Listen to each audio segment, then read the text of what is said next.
Hey everybody, today I'm going to be doing a short video on how to replace a faulty map sensor on a 2006 Chevrolet Impala with the 3.9 liter V6.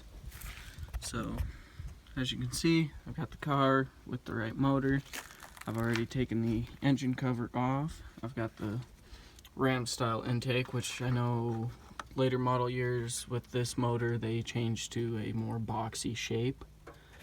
So for the map sensor, first thing you're wanting to do, once you know that it's bad, is locate it. It's going to be right here underneath of this bracket.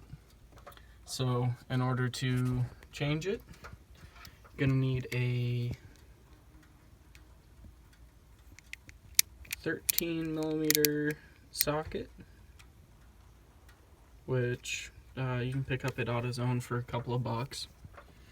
So you're going to take out this bolt here and this bolt here. You should be able to just move this out of the way just enough to get the socket on it. Then you only have to take out this bolt here. So remove this bolt, just set it off to the side.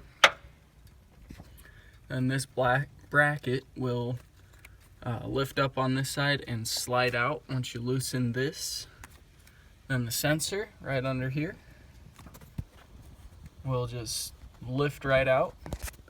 And then to remove the plug from it, you just pull up on this tab here and pull back.